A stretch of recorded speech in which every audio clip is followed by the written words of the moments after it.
आज लोकवाणी की टीम पहुंची श्री रामधाम रामायण मंडल ट्रस्ट और बात करी महामंडलेश्वर स्वामी आनंद देव जी महाराज से। चलिए, ये जो आपने कहा, आप इस बात का समर्थन करते हैं कि ये 4 जातियां सही है? बिल्कुल सही है। तो महिलाओं को अलग जाति में क्यों कहा है? इसलिए कि महिला का उत्थान समाज का उत्थान है, राष्ट्र का उत्थान है, संस्कृति का उत्थान है, सनातन धर्म का उत्थान है। उसे शिक्षा दे करके, संस्कारवान बना करके समाज, धर्म, राष्ट्र सबके लिए उसको अग्रसर करना। क्या महिला का उत्थान हो रहा है पिछले कुछ सालों में? प्रारंभ हुआ है, मैं नहीं मानता हूं कि पूरा हुआ है, प्रारंभ हुआ है। पर होने तो लगा है, आप ये मानते हैं? बिल्कुल 100% मानता हूं। और कब तक होगा? जब तक पूर्ण समाज स्वस्थ नहीं हो जाएगा। उसके गोद में आने वाला हर बालक संस्कारवान, धर्मवान, शिष्ट, सदाचारी। ये संघर्ष तो कोई आज का है, आज के लिए है, बहुत बड़ा संघर्ष है और उसमें महिलाओं की बहुत बड़ी जिम्मेदारी है। आपने कहा कि जब तक समाज स्वस्थ नहीं हो जाता, अभी आप क्या बीमारी देखते हैं समाज में? बहुत कुछ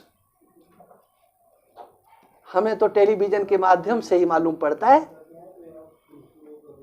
कहीं भी समाज को बरगला दिया जाता है, हमारे नौजवान को खरीद लिया जाता है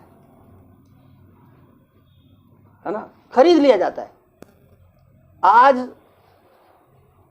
ये पूरा का पूरा हमारा आना चाहिए, इसलिए मैं बोल रहा हूं, खरीदा जाता है। आज जो संसद में कुछ 4 दिन पहले कुछ हुआ जी, हाँ, करने वाले कौन थे? हमारे देश के नौजवान जी। और वो किस लिए कर रहे थे कि बेरोजगारी है ना, बेरोजगारी बढ़ रही है। सोचिए आप, इस देश में कितनी बेरोजगारी बढ़ रही है? एक रिक्शा चलाने वाला, ध्यान से सुनना, रिक्शा चलाता है, परिवार का भरण पोषण करता है, और जब उसे लखनऊ से बेंगलोर जाना होता है तो वो ट्रेन से नहीं जाता है, वो प्लेन से बेंगलोर पहुंचता है। ये सब जितने के जितने हैं बहके हुए लोग, ये एरोप्लेन से सफर करते हैं, ये पैसा उनके पास कहां से आया? हम ये कह रहे हैं कि जब रिक्शा चलाने वाला हवाई जहाज से सफर करता है तो सोचो यहां का और थोड़ा समुन्नत उसकी क्या स्थिति होगी। ये बहकाया जाता है उनको आगे। अब एक वामपंथियों ने, कांग्रेस पार्टी ने एक नीति बनाई है कि मुसलमानों को आगे न किया जाए, हिंदुओं के गरीब लड़कों को क्रय किया जाए, उनको लालच दिया जाए, हम तुम्हें बचाएंगे। कौन बचाएगा उनको जेल से जाने से? बहका हुआ समाज है, बहुत से बहके हुए हैं। इसलिए अभी समाज को जागृत करना है अपने संस्कृति के प्रति, समाज के प्रति, राष्ट्र के प्रति, धर्म के प्रति और मानव जाति के प्रति। कांग्रेस पार्टी का जो आपने बताया कि वो हिंदू के युवा को बहला रहा है और उसको दूसरी ओर ले जा रहा है, तो कांग्रेस का जो युवा जिसको कहते हैं, कांग्रेस का युवा किसको कहते हैं? हम सभी जानते हैं, राहुल गांधी का नाम आ जाता है जब कांग्रेस की बात हो। तो वो खुद अपने आप को हिंदू कहते हैं। हमने कई तस्वीरें देखी है जिन्होंने उसमें जनेऊ पहनी हुई है। हाँ, ठीक बात है। हम देखो, हम हिंदू उनको कभी नहीं कह सकते। क्यों नहीं कह सकते? इसलिए नहीं कह सकते, वो हिंदू कैसे हिंदू है जो भारत माता की जय नहीं बोल सकता है। यदि कोई मुसलमान भी है, भारत माता की जय बोलता है, तो मैं कहूंगा ये हिंदू है। और कोई हिंदू भी है लेकिन वो प्रश्न करता है भारत माता की जय क्या होता है। मंदिरों में तो जेब कतरे भी चले जाते हैं, चैन खींचने वाले भी चले जाते हैं, वो भी दर्शन करते हैं, जूते चप्पल उठाने वाले भी। हाँ, एक मेरा आखिरी सवाल आपसे ये रहेगा कि आजकल जो विदेशी सभ्यताएं हैं वो भारत में बहुत ज़्यादा आ रही है। सब जगह पे ये चल रहा है, शहरों में देखो या फिर किसी आप नॉर्मल इंसान से भी बात करो, वो कहेगा कि बाहर की सभ्यताएं बहुत आ रही है, इस वजह से हमारा समाज बिगड़ रहा है। तो क्या ये अभी अभी आई है या बहुत पहले से आई है? आप अगर देखें जाए, कोई जीन्स पहन रही है या कुछ दूसरे कपड़े पहन रही है तो उसको कह देते हैं कि ये बाहर की सभ्यता है, लेकिन गाँवों में तो सबसे ज़्यादा है। घूंघट जो प्रथा है वो भारत की नहीं है, वो बाहरी सभ्यता है, वो कोई और लोग लाए हैं, उसको लोगों ने इस तरह एक्सेप्ट करी है और अब ये मानते हैं कि ये तो हमारी सभ्यता है, अगर ये कर नहीं रही है तो मतलब ये गलत है, ये बाहर की सभ्यता है कि ये कर नहीं रही घूंघट। उस पर आप क्या कहेंगे? देखो, घूंघट कोई हमारे यहाँ की सभ्यता नहीं है। हम सभ्य समाज का परिचय होता है उसके आचरण से, उसके सदाचार से, उसके अपने माता पिता, स्वजन संबंधी, परिवार और समाज के प्रति, या समाज में उसने अपना कैसा प्रदर्शन किया है अपने व्यवहार से, यह एक मापदंड है।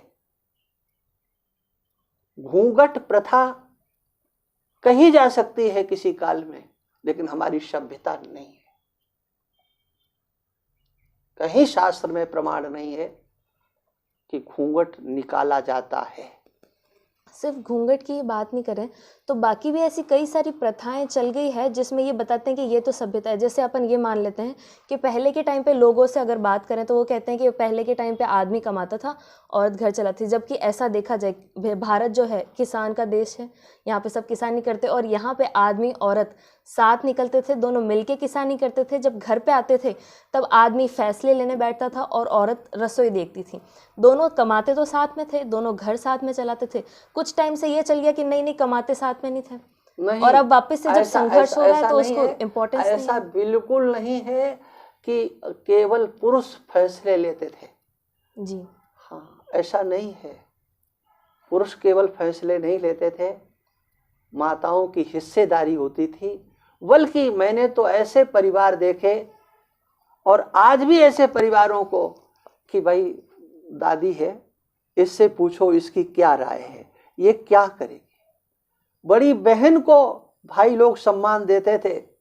हमने तो देखा है कि लड़के का विवाह है लेकिन सारा कारोबार पैसा बहन के हाथ में दिया जाता, उसे निर्णय करना है क्या खरीदना है, कितना खरीदना, कैसा खरीदना है।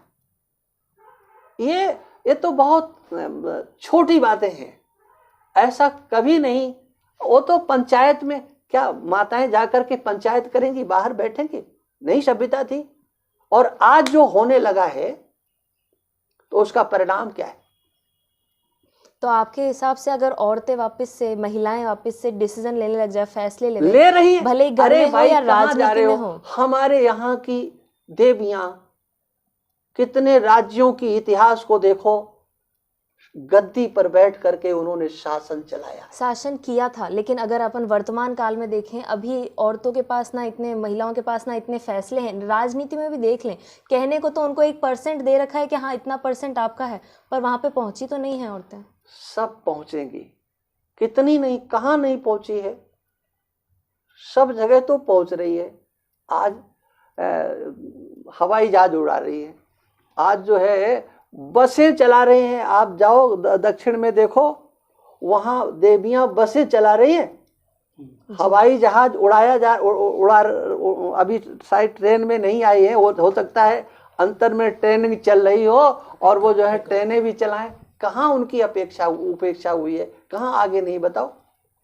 पर अगर पूरे फैसले राजनीति में एक जो हेड मान ले अपन वो हो तो क्या भारत का कल्याण होगा? देश की प्रधानमंत्री इंदिरा गांधी रही, उन्होंने सारे पुरुषों को धूल चटाई कि नहीं चटाई, ईमानदारी से या बेईमानी से? क्या नहीं किया उन्होंने? तुम्हारी राजस्थान की मुख्यमंत्री वसुंधरा रही, उसने ना बीजेपी की सुनी ना और किसी की सुनी, केवल अपने भाई की वो सुनती रही। भाई के अनुसार शासन चलता रहा। बीजेपी के शासन में कांग्रेस का शासन चलता रहा, किसने चलाया? महिला ने चलाया ना, मायावती। तो हम तुमको कितने गिना दें? आप नेता तो काफी गिना सकते हैं। अरे गिना सकते, ये तो प्रजातंत्र है ना, अधिकार किसने दिया? पर मेरा सवाल ये था कि अगर फैसले महिला लेने लगे, क्योंकि ले रही है। ये एक बहस है, लोगों को लगता है कि महिला फैसले महिला इमोशन से फैसले लेती है, लॉजिक से नहीं। अच्छा एक बताओ, कितने फैसले महिलाएं लेती हैं, कितने माता पिता अपने लड़कियों से कहते हैं कि अब तुम तलाक दे दो? मेरा सवाल देखो, इधर उधर नहीं जाओ। मेरा सवाल बस इतना सा है कि अगर और ज्यादा राजनीति में महिलाएं और आए, हर जगह जिसके आप में क्षमता होनी चाहिए राजनीति तो जैसा चल रहा है वैसा चलने देना चाहिए। क्यों? उसमें जितना सुधार किया जा सकता है उतना सुधार करना चाहिए। सुधार में क्या महिलाएं आगे आनी चाहिए राजनीति में? हम कहते हैं पूरा आगे आ जाओ।